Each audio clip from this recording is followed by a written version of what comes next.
The movie shows the Navy SEAL team consisting of Michael Murphy, Matthew Axelson, Danny Dietz, and Marcus Luttrell, currently serving at Bagram Air Base, Afghanistan. This morning the four of them had just started breakfast with other SEALs when their superior asked them to join the meeting. Their team was ordered to carry out a special mission in the mountains where they needed to arrest a local Taliban warlord, Ahmad Shah, who had been identified as the one responsible for the deaths of several naval members. But Ahmad Shah didn't just kill Americans. Even at this moment, while the SEALs were meeting, he and his group were coming to a local village to execute villagers whom they believed to have helped American troops. After the meeting, the four-man team immediately prepared for the mission. Then in a helicopter, the team departed for the spot where the Shah was last seen.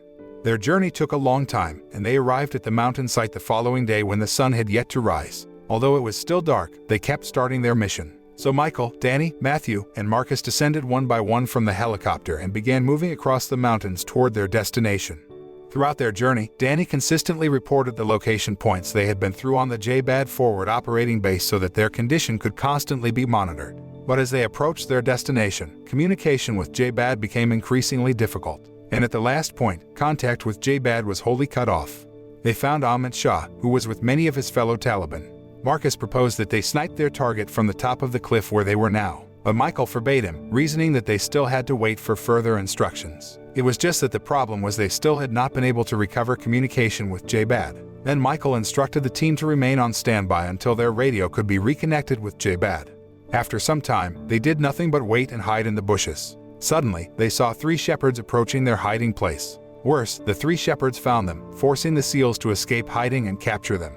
They decided to tie the three of them to a tree after Michael found one of them carrying a walkie-talkie linked to the Taliban base under the cliff. But still, they could not decide what to do with them. They still couldn't communicate with J-BAD, even when they tried to use the shepherd's walkie-talkie. The four of them would not have to make a decision.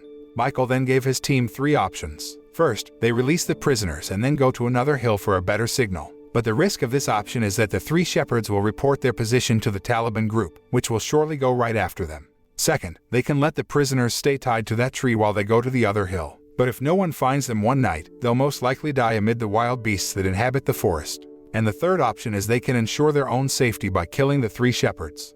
After hearing those three options, Danny, Marcus, and Matthew still couldn't decide. In fact, they felt a considerable dilemma. They could have killed them and made a false report later, but they had to violate their principles as soldiers. After all, the three shepherds are just civilians, and soldiers are forbidden to kill them. And even if they choose option 2, which leaves the trio tied, it is the same as killing them. But on the other hand, if the SEAL team release the shepherds, the four would likely die. The Taliban will surround and attack them, making it difficult for them to escape. Since they couldn't decide even after a lengthy discussion, they left the decision to Michael as the team leader. And Michael chose the first option, to let the shepherds go. He argued that their mission had failed because their position had been compromised and communications had been cut off. All they could do was find a radio signal to contact J-BAD while continuing to hope for help from the Taliban. But unfortunately, when they got to the other hill, they still couldn't get a signal for their radio. And to make matters worse, the hill had been besieged by Taliban forces. As soon as he found out, Michael ordered 3 of his colleagues to prepare to welcome their enemies. And shortly after, Taliban scouts were spotted behind the trees around them, watching them intently. So, since there was no other option, Michael gave the team permission to open fire. With this, the 4 SEALs began shooting at their enemies. And in response, the Taliban dispatched more troops to besiege and attack the SEALs, leaving an open war between the camps. But no matter how many enemies the SEALs were firing at, the Taliban constantly came in like water. Sooner or later, the SEALs became overwhelmed, and the radio they were carrying was destroyed by enemy fire. Eventually, the enemy pushed them into a ravine, forcing them to jump to save themselves. Fortunately, they survived after falling from that height. But the Taliban were really persistent in their pursuit. They kept firing at the SEALs above the ravine, and some bullets hit the SEALs' legs and shoulders. Realizing they were in an unfavorable position, Michael ordered the team to keep retreating, especially since some of their enemies had moved down and pursued them. But at this moment, Danny's leg had been severely injured. Even though he tried his best to keep running, in the end, his legs worsened. He fell to the ground and would have been left behind if no one had guarded the back line. Marcus saw Danny fall and immediately dragged him to cover behind the rocks, joining their other colleagues. But their enemies would not give them time to rest. The Taliban again opened fire on them as soon as their position became known, forcing them to keep moving. They found their way cut off by a ravine. Hence, Michael ordered Matthew to throw a smoke bomb to block the sight of their enemy while they prepared to jump. Michael and Matthew jumped down first, while Marcus helped Danny, unable to walk. It was decided that Marcus would carry Danny down the ravine. But just as he raised Danny to his shoulders, one of the Taliban managed to shoot Danny. As a result, Marcus and Danny parted, and Marcus accidentally fell down the ravine while Danny was left on top. Marcus, Michael, and Matthew survived the fall, but their condition was now genuinely depressing. Marcus' head hit hard when he fell, while Matthew was severely injured. The only good thing was they finally got the signal, even though it was weak. But no matter how weak that signal was, it was a hope for them to call for help. Michael climbed a cliff to get a clearer signal while Matthew and Marcus provided cover fire as he rose. He knew he didn't necessarily get that signal on the ridge and would be a soft target for the Taliban. But there was no other way for them to survive. Michael would take that risk, even if he were likely to die in the process. A little later, Michael managed to climb up to the top of the cliff, where he then took out his satellite phone and called the base to ask for help to be sent. But unfortunately, his position on the ridge left Michael unable to find any cover, resulting in the enemy finding him quickly. Michael ended up dead after the Taliban held him with gunfire. So was Danny, who was left alone on the ravine. He was shot dead by the Taliban, who found him. Only Matthew and Marcus were left on the SEAL team, and they split up so the pursuers wouldn't find them too easily. And when they had not gone far, at last, help came. 2 Chinook helicopters were flying close to their position. Marcus and Matthew shouted out loud to tell the 2 helicopters their location. But of course, the enemy won't let them. The Taliban troops fired their RPGs at one of those helicopters just as it was about to land. As a result, the helicopter fell as Matthew and Marcus watched in anguish. The helicopter's destruction made the other helicopter pilot panic, fearing the Taliban would shoot him too.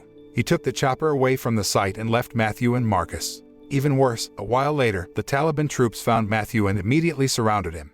Matthew was trying his best to defend himself from his enemies. He shot down here and there, killing his enemies one by one while trying to find a safe place. But the number of enemies was more significant than the number of bullets in his gun.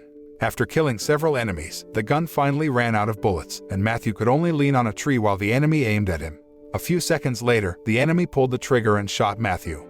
Meanwhile, Marcus was still looking for Matthew when the enemy fired their RPG on Marcus. The explosion didn't kill him, but it could still throw him off the cliff. Luckily, after he landed, he reacted quickly by hiding behind the rocks, making the pursuers unable to locate him. Another helicopter appeared and flew over the site, but it left as soon as Marcus could not be found. The search party thought that the SEAL team had been eliminated.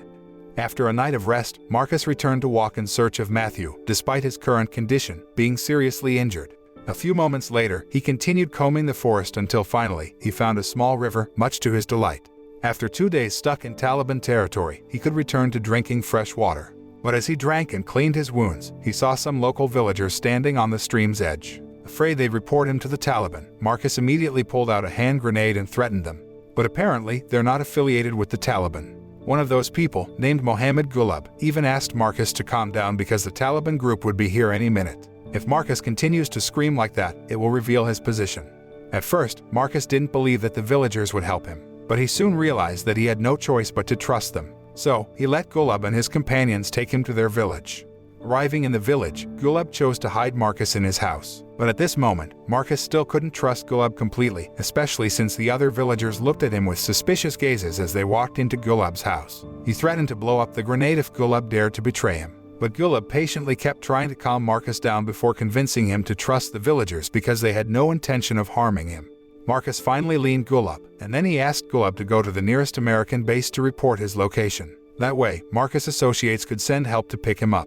Gulab agreed to fulfill Marcus' request, and he sent another villager to go to the base. At the same time, he would take care of Marcus in the village. But shortly after the villager left, Ahmed Shah and his men went to the village to find Marcus. They raided the houses one by one until they managed to find Marcus, who was still hiding in Gulab's house. Without much ado, they dragged Marcus to the side of the village, where they would execute him. But when they were about to behead him, Gulab and the villagers stopped them with their guns. It is revealed that the villagers did hate the Taliban, and they had always opposed the group. Seeing the persistence of the villagers to protect Marcus, Ahmed Shah chose to step down for a while. But he promised the villagers that he would come back with a lot of troops and slaughter all the villagers, whom he considered to have sinned for helping the Americans. After Ahmed Shah left, Gulab took Marcus back to the house so Marcus could be cured and treated. There they also chatted about many things, and despite language constraints, they slowly started to understand each other. Marcus still couldn't understand why Gulab would save him and risk his own life, and the next day, he asked Gulab. In answer, Gulab said that Marcus was the guest after all, and his religion taught him to always welcome every guest well. Marcus had not yet had a chance to respond to the words because Ahmed Shah and his army had returned to attack. True to his words, Ahmed Shah brought more troops with him this time. Meanwhile, at Bagram Air Base, the villager who was sent to inform the U.S. Army of Marcus' location completed his mission. The Rangers were immediately sent to the village with helicopters to pick up Marcus, and fortunately, they arrived when Taliban forces cornered the villagers. They quickly attacked those Taliban troops and made enemies topsy-turvy. Before leaving, Marcus thanked Gulab again for saving him. The last scene shows an image of the real Marcus and his 3 teammates who have died on a mission. It also reveals a picture of the real Gulab, who still has friends with Marcus after their first meeting.